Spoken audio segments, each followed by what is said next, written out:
Good afternoon, good evening, good morning, wherever you are. Assalamu alaikum. My name is Ravi Mamtani. I am a faculty member and vice dean for Institute for Population Health at Weill Cornell Medicine in Qatar. It is my pleasure to welcome you to our Population Health and Wellbeing series.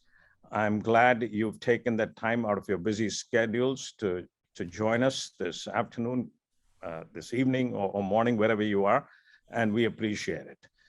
So before we get into the seminar, I'd like to go through some housekeeping notes, also outline for you the objectives and the framework of today's discussion. As you may recall, Population Health and Wellbeing series was initiated with the following objectives in mind. One, discuss contemporary and critical topics relevant to healthcare, medicine, and population health. Two, examine evidence-based practices germane to public health and patient care. And three, describe opportunities and challenges in the evolving face of healthcare and population health. Some housekeeping stuff. Your cameras and microphones are turned off. Use the Q&A feature to type questions and comments. Questions will be addressed at the end of the session. For you to know that this activity is accredited by the Accreditation Council for Continuing Medical Education in the US, as well as by the Department of Healthcare Professions Accreditation Section in Qatar. And this activity is designated for a maximum of 1 hour of activity. Insofar as evaluation and certificates are concerned, the post-activity evaluation will be available in your Cloud CME account by November 21, 2021. You will receive an email notification once the evaluation is available in your Cloud CME account, and your certificates will be available for download once you complete the post-activity evaluation on the Cloud CME portal. So here we go. This is today's discussion. The title is The Living Gap Bridged by Life Compassion. And it is my honor and pleasure to introduce to you today's speaker. Dr. David Reilly, and I'll keep it brief. David is extremely world-renowned, well-known, and some of you may have heard him before. And we are so fortunate to have him with us. So I'll be brief in my remarks on introducing Dr. Reilly. Dr. Reilly was the top performing student when he graduated with commendation as a doctor in 1978. His international career has spanned over 40 years as a clinician, educator, innovator, academician, and a philosopher. His multiple publications and awards reflect contributions across clinical care, research, healthcare delivery systems, education, and public health. He has promoted a vision of healthcare and health that supplements technical care with an emphasis on therapeutic relationship and therapeutic bonding, and a study of innate human potential for healing, recovery, resilience, and flourishing. He is a fellow of the Royal College of Physicians and Surgeons, a member of the Royal College of General Practitioners, and honorary Doctor of Science from the University of Westminster.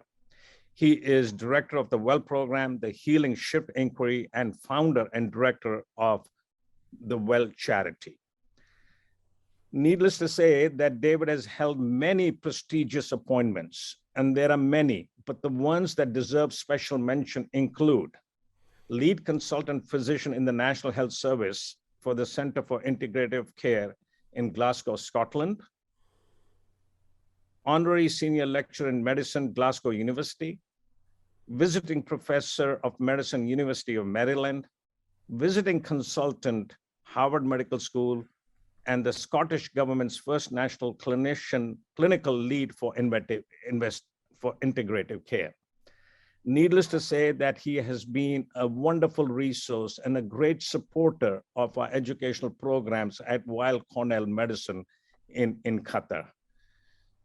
So David, I want to express a gratitude to you. Thank you so much for taking the time to share with us your wisdom today. And I know that you will enlighten many of us, share us with your thoughts, and hopefully there'll be an opportunity for us to make comments and ask you questions.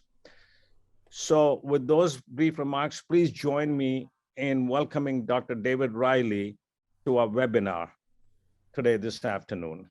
With that, David, over to you, and the screen is yours. Thank you so much. Thank you, Ravi, so much. And hello, everybody. I really appreciate you joining with me and giving me a chance to spend time with you. And I hope we get a wee bit of a sense of adventure and journey together. I want to address, as Ravi was saying, some of the ideas suggested in the title of the talk here. Concepts of the living gap and of life compassion. And I've put them to you as moving towards the idea of being first order principles. And so as we speak together, I hope to try and explain what I mean by first order principles and then bring to life these examples. And as we progress, our time together is not about me pumping the situation full of facts, but hopefully actually giving us a chance to spend time in reflection together and with ourselves. And so I've put here that you might want to be endeavouring, as I speak, to begin to wonder about first order principles in healing and how these principles might guide us as we address the crises of our era. And then the challenge of the communication of such principles with ourselves, oddly enough, in self-dialogue, and spreading that outwards all the way up to and including large dialogue in public health. Let me start with an image that I will finish with.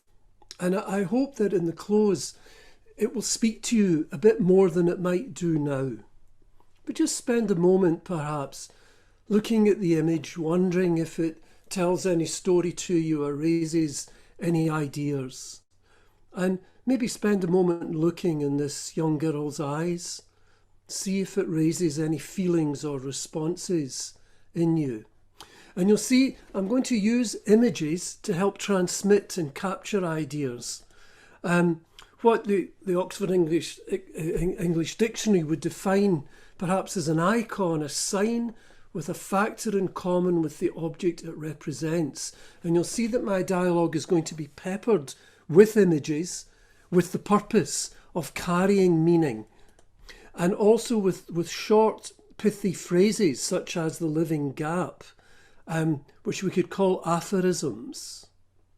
So we're going to be trying to cut through complexity and move towards some core ideas and core perceptions, which I hope may be of value in your own thinking and formulation and action.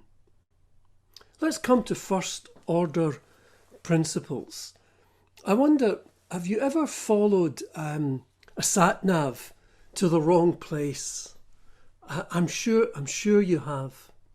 And if we find ourselves lost in the wrong place or bogged down in the mud or the sand, it behoves us to question the maps that we've been following to take us there. And the analogy I'm raising with you, of course, is that at some of our current health crises, we find ourselves in places we very much don't want to be. And so we need to question the maps that got us there. And as we work to correct these maps and produce better maps, meantime, we have to turn towards other ways of navigating. I'd like to use the analogy of a compass. And I'd like to say that when maps are failing us or unavailable or inaccurate, we often have to return more to first principles, more akin to a compass than a map. We revert to these in uncharted territory, or when we meet a problem for the very first time, or it's exceedingly complex, or it's failing to yield to our current ways of thinking in the world, personally, scientifically, culturally. And maybe you could call to mind for yourself some instances of what you think are current predicaments that we face that are not yielding adequately to our current maps, our current methods. And in wondering about this and moving down towards core thinking, we enter a tradition that's very ancient and is well honoured over the millennia and over the development of philosophy, including the philosophy of science. What do you do when you're faced with such an impasse? It takes time, it takes effort. You have to clear existing beliefs and assumptions in this moment and place them aside and start digging down towards fundamental truths. And then when you're there with a compass that's well tuned, you begin to build back from that central core point. And of course, we have many methods, lovely methods and helpful methods. But we have few principles, perhaps. And it's trying to distill down towards these that I'll be working together with you. Here's an image. It is information in and of itself, but I'd also present it now as an icon, as I've just described it. An icon for the planetary-wide pandemics of lifestyle diseases, diseases of modernity. So these are 25 individuals, like a microcosm of that, entering a group-based programme. And they tell the story for us across the globe of how 40, 50 plus percent, even by the age of 50 to 60 of our populations, are having long-term conditions that are not yielding to our curative interventions. The sort of things that you see here of the ubiquitous obesity of 2 and 3 of us, the diabetes, the chronic stress, the mental health difficulties, 1 and 2 of us coming to cancer, 1 and 3 of us to heart disease or stroke. It's sobering. And it's not because of medical success to make us live longer, because it's happening at a younger and younger age, and even now turning up in our children. I put it to you that we do need to start questioning the ways of living and the maps which took us here and which could guide us out of us. I know you've been doing that. I'm asking you to do it afresh with me at this point. And if this is where we are, the mud that we're stuck in, which direction are we travelling? One way to know that is to look towards our children. Will she follow us into this black hole that so many of us are falling into now?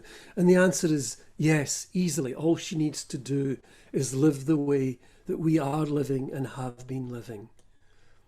And it's sobering.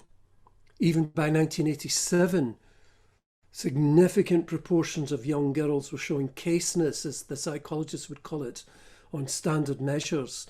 And using the same measure in Scotland, this is in both instances, alarming rises in mental distress in our young people.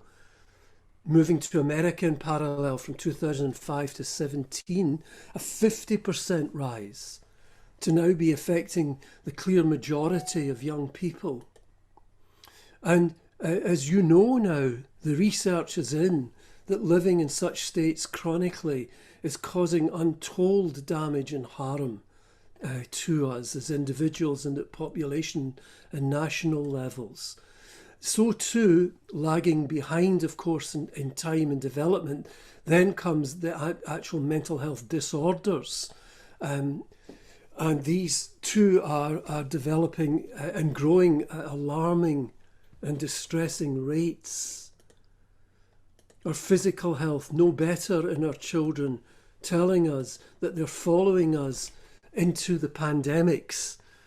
A 7-fold increase in diabetes during my time as a doctor, which is just it's unimaginable changes in a flicker of biological time.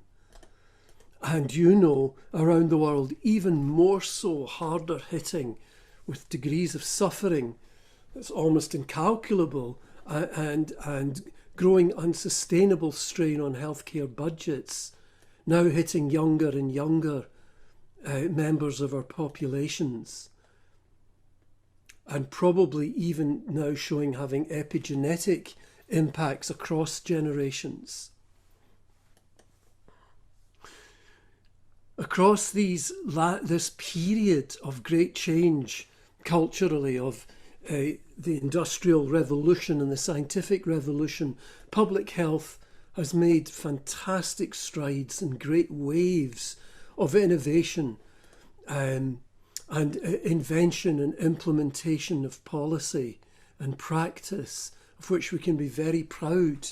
And yet we now stand at a point where these previous waves are no longer yielding the results that we seek in these long-term conditions, so that the seesaw tipped shortly after the turn of this century, and non-infectious diseases became the greater killer than the historic concern of public health of infectious disease. When we find ourselves lost or in the wrong place, or things not yielding to our approaches, then it's time to induce the next wave of innovation and the next wave of revision of the maps that we're following. I'm going to say that the suffering, paradoxically, is best viewed not as an enemy, but as the call for change, as the cry for change. And if this metaphor of thinking of 4 waves of development, each on the shoulders of the ones before it, we could use the aphorism of the 5th wave to help us begin to think, what now? What is it that we really truly need to begin transformative movements and change? And some of the ideas that I'm presenting here, based around wellness enhancement, learning, which was just a short aphorism that I've used for some of my work over the years, has been posited as the basis of fundamental value in shaping this 5th wave. You, I hope, could perhaps use the opportunity to be thinking yourself of what have been some of the assumptions that have unfortunately been proven inadequate to meet the current challenges, and what are the fresh ones that are required. What now? And do you think that today's methods and today's ways are proving sufficient and will transform our situation? I wonder if I could ask Raji, that's administering things for us, if you could just put up a simple wee poll for me. It'd be lovely to gauge your thoughts at the moment on that. Just, do you think our current methods are sufficient to turn the tide of the great crises of our day? Are we transforming and going to be able to transform these crises of climate, of pollution, and of lifestyle diseases?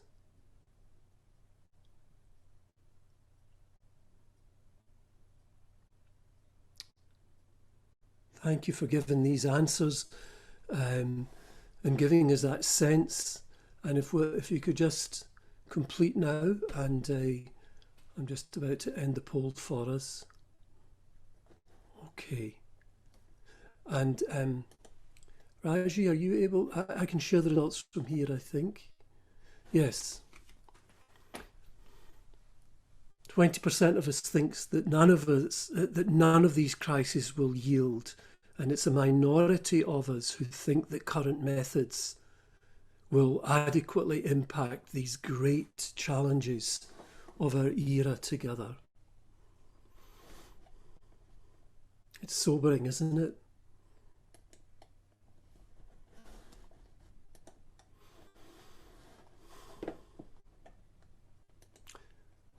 So we must think afresh and drop down below the maps we're using and begin to seek fresh understanding, fresh compass, to use the metaphor I was offering.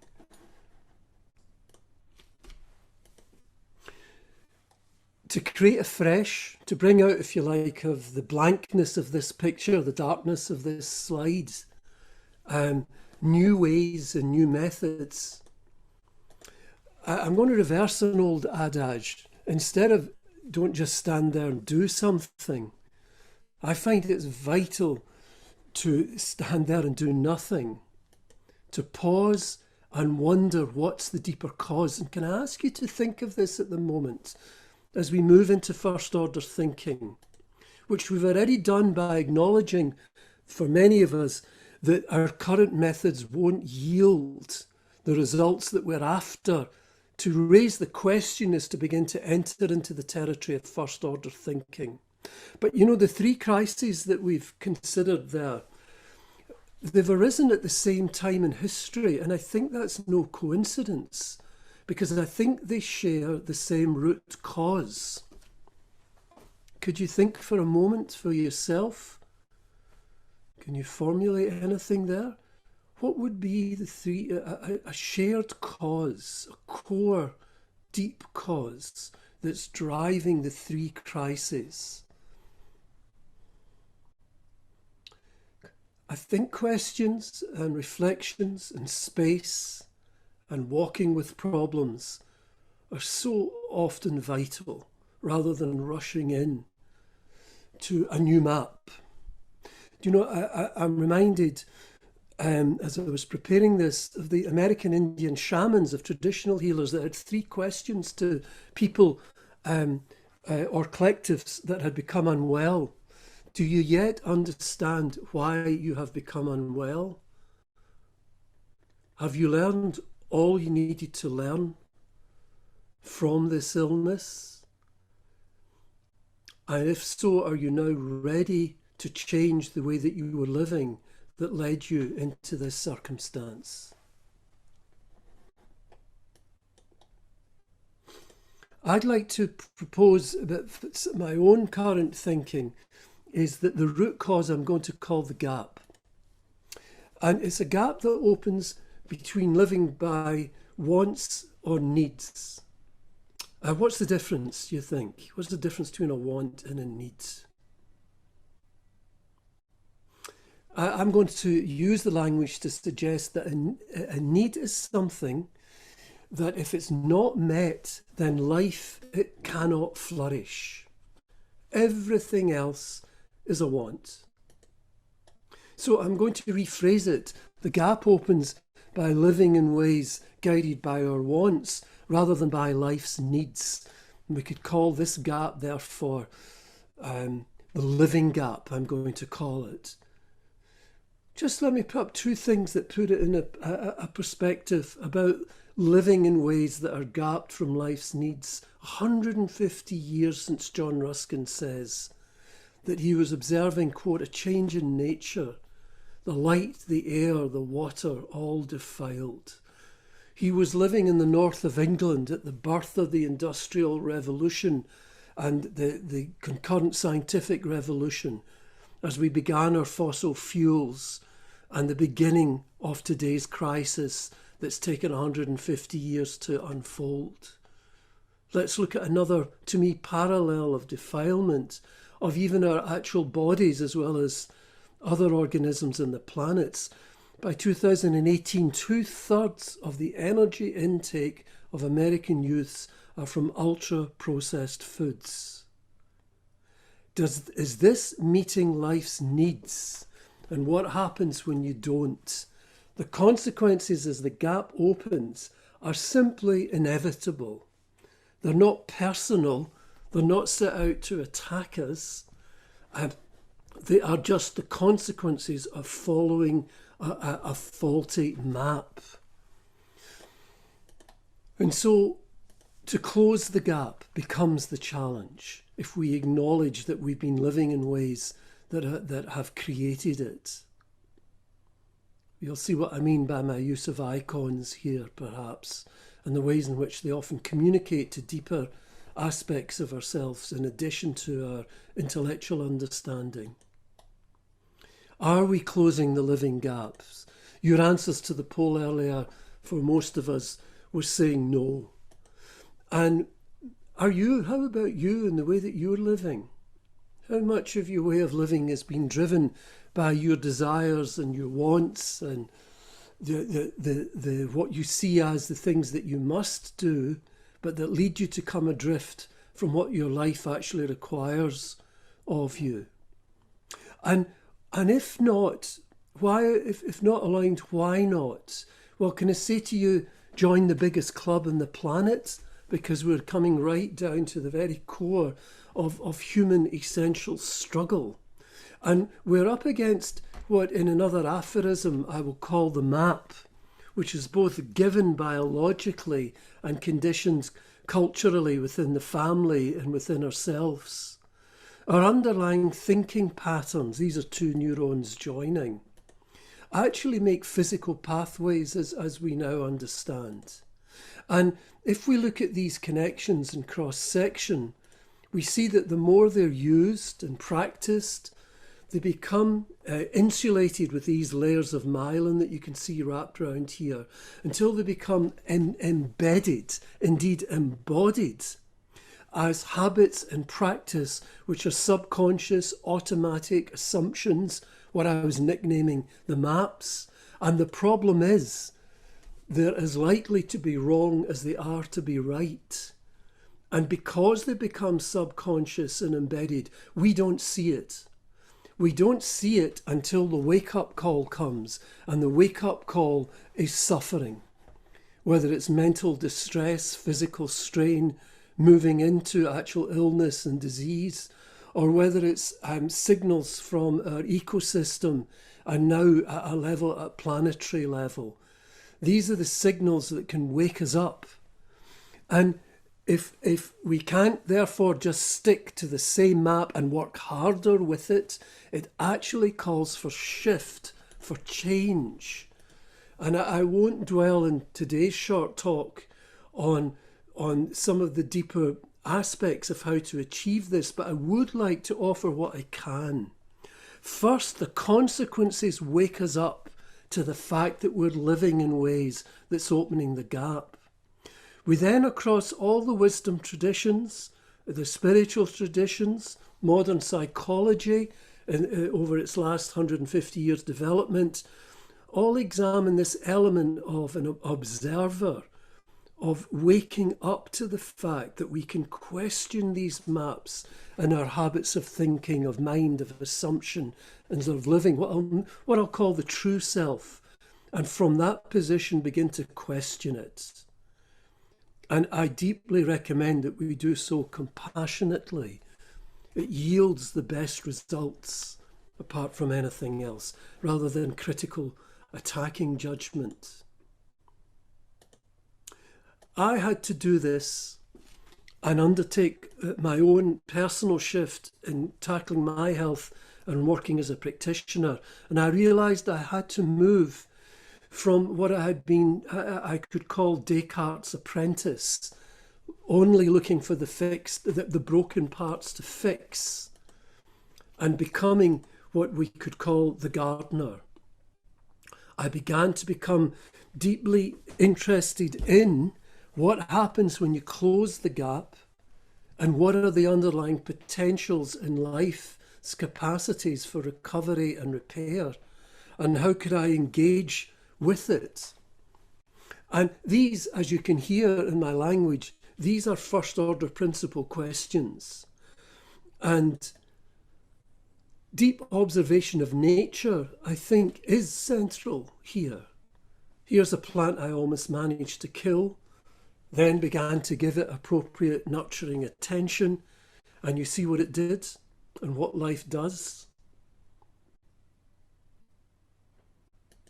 And working with an artist, a quote that Jane offered as we were working together to design a physical healing environment at a new hospital. First create the conditions to create, and then create.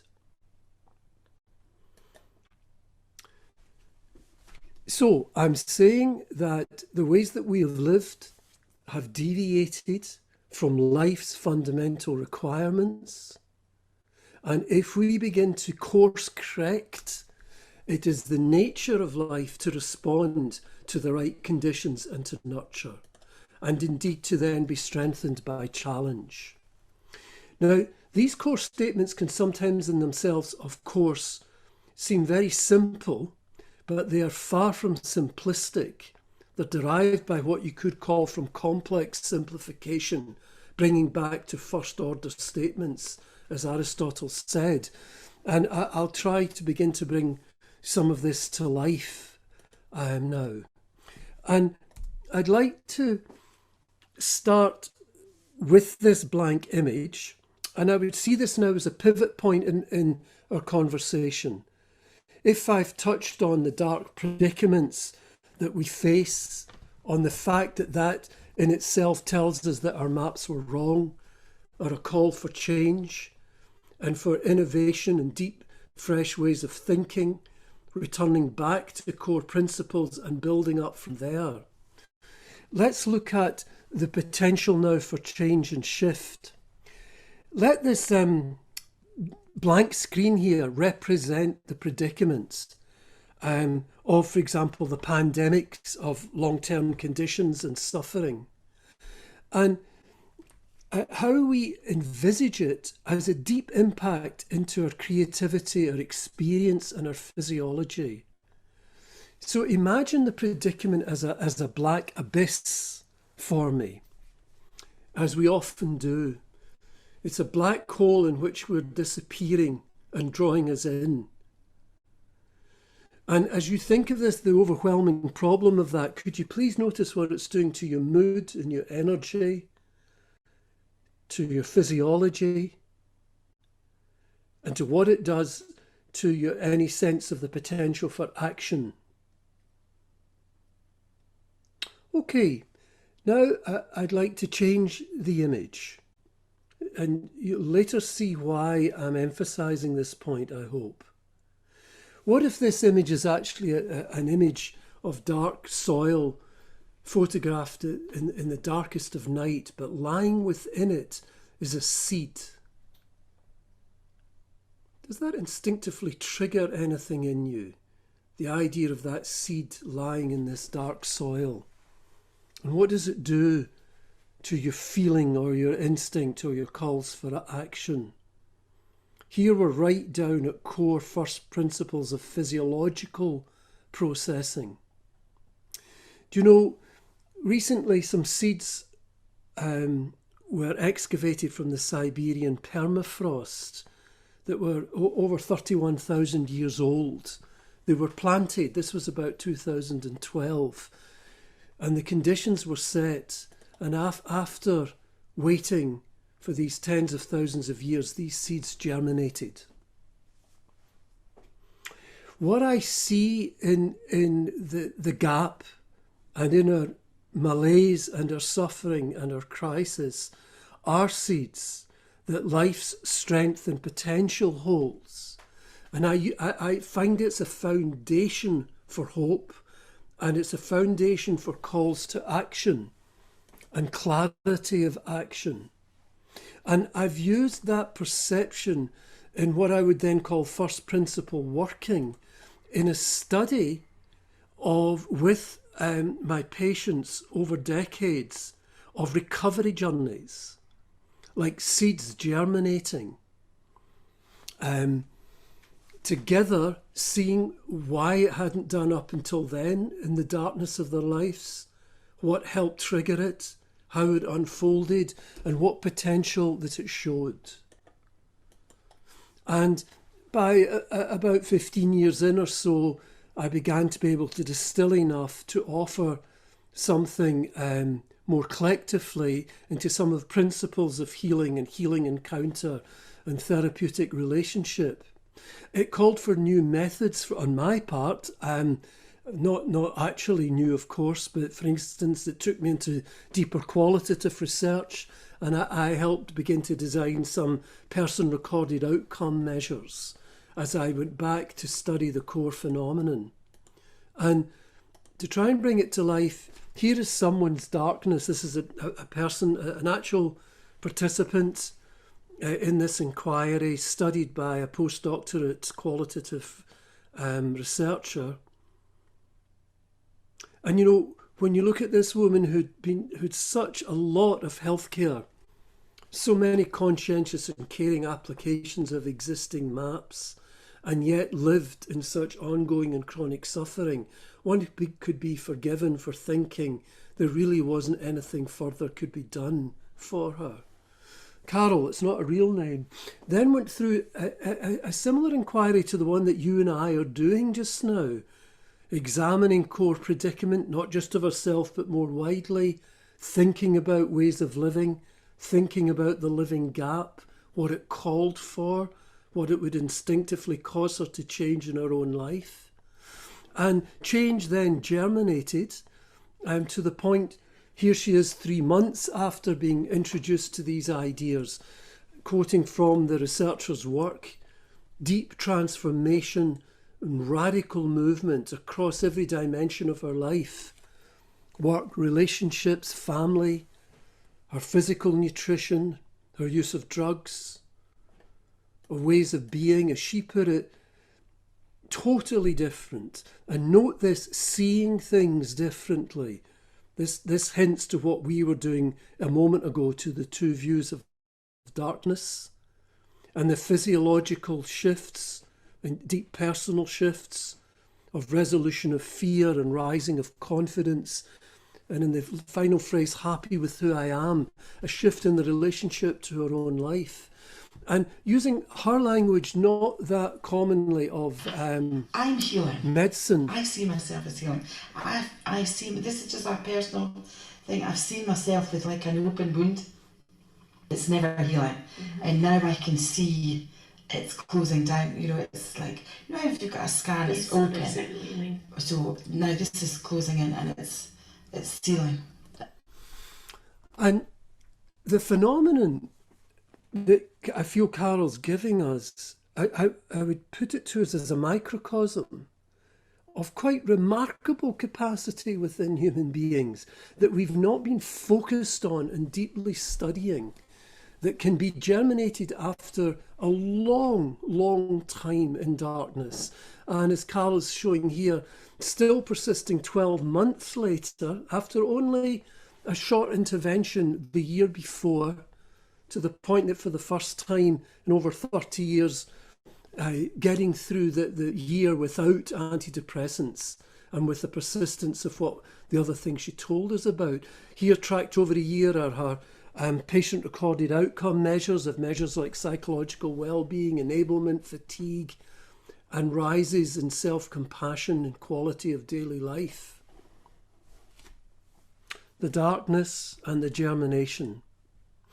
And if I try and bring these together into another short aphorism or image, I think the four waves did fantastic and continue to do immeasurable benefit in these fields of prevention and treatment.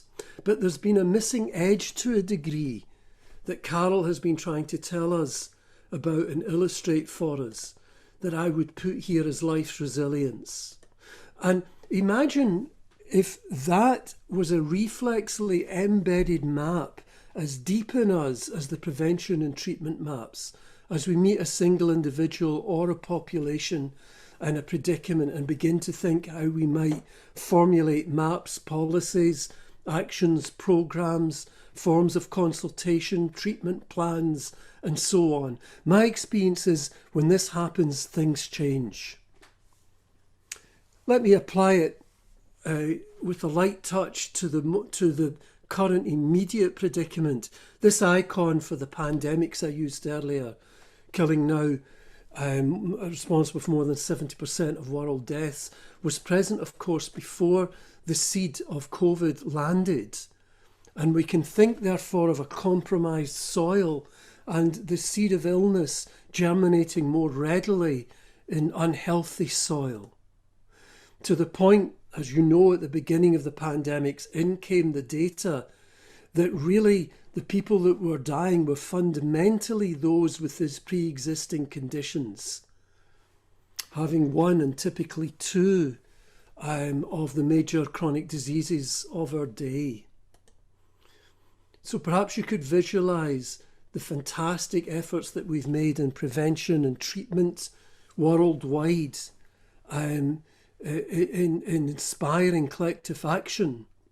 But I think a relative missing out on that third edge, given that, for example, that after age, the principal risk factor is obesity, affecting 1 in 3 of us, 2 in 3 of us overweight, which in itself is just a symptom.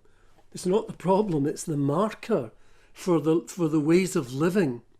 And if because I think reflexly also of internal capacity, we see it causes me to think of other elements of nutrition itself and host resilience, which we know have a role to play in resistance to infection and recovery from it.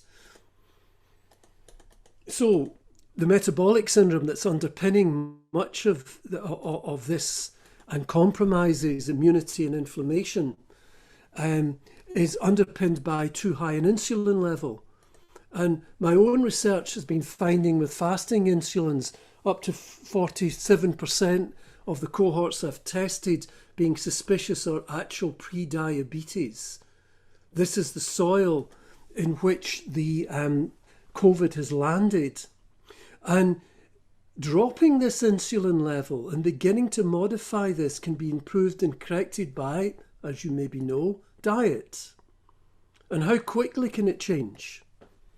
Amazingly, within 2 days of cutting down ultra-processed food, sugar intake, refined products, we could begin to make a change on that third edge of the triangle. But I haven't heard this nearly as strongly emphasised in public health pronouncements and government pronouncements around the world. And I've shown that when people are introduced to a wellness enhancement way of thinking, as we're exploring just now, they're making really quite remarkable shifts in this third edge, which I think could help underpin the deep changes that we're after. And when you trigger people in this way, they spontaneously begin to move, not just in their actions, but as you can see here in the lower half of this slide, fundamental shifts in perception. And you could take this as a first order inquiry, this single slide, and create and design a lifestyle course around it, reverse engineering of what these people have discovered and are telling us. And I wonder how you're doing with setting time aside, with meditating, of not being driven by your mind, of not trying to fix everybody's problem around you and so on, getting outdoors, thinking of your nutrition. We also tracked, with statistical and clinical significance, similar shifts people displayed over coping, fatigue, main complaints. But critically now, in the final chapter, in the last few minutes, one of the measures that seem to follow and correlate with this germination of change when we close the gap and begin to think of internal capacity is this sustained rise in self-compassion. And it's that I would like to begin to finish the talk with. And I found after a few years I began to modify it and partly obscuring the term self, as you can see with an image, because of a movement away from the concept of self, my personality, my biography, my history, but to my life, the life that beats my heart within myself. This is almost getting beyond oneself, so that the changes that unfold come about from improved gardening, self-care, that's self-evident, and they in turn, the journey shifts when the underlying map shifts of what the job to be done and the life to be lived is. And I'm saying that the movement and activation of compassion underpins this shift and is far more effective than just factual knowledge, critical as it is, or willpower. And what we're looking to underpin those are two other layers I want to speak of finally. The release of a deep nurturing instinct which can be accessed and activated by the use of deep first order principles and image. And what do I mean? Let me finish with a final image for you to consider to see if we can just touch on that core idea of the nurture response and the embodied map. Think of your own health challenges, if you would. Your own impairments of well-being, happiness, joy, ease, health, circumstance, just for a moment. And think in metaphor. If you were a plant, what shape are you in? This is silly, but just go along with it. Allow an image to appear that reflects the darkness of your own life or your own predicament. And if a plant doesn't work for you, think of another vulnerable life, like a child or an animal that's dependent upon you. And see its suffering and its struggle. And now ask what it's needed and see what instinct arises in you towards it.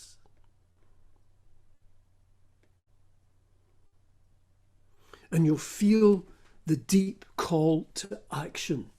There's an almost unstoppable energy when this instinctive nurturing capacity is activated. Okay, in closing, two forms of summary to see the different methods of mental processing. Here I've introduced some aphorisms and phrases, as you can see, as almost things which can activate and transmit core concepts, but in very unjargonized, non-medical ways that I found can be shared more universally. And a final summary is the image that I started with. I wonder now if you see any more in it.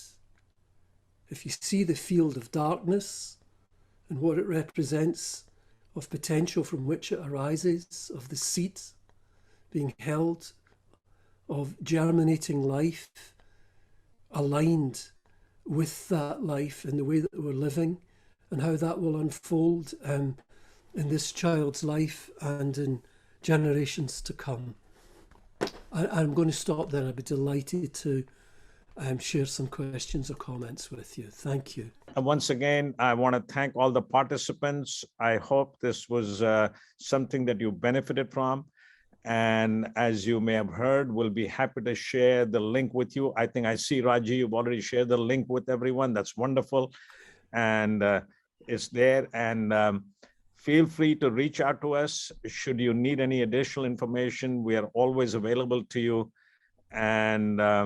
And hopefully you will join us again for the next webinar in a month from now, as well as other discussions that take place in our Health and You portion of our educational program. So with that, thank you all. Have a wonderful day. And David, thank you once again. Appreciate it. Thank you, everybody.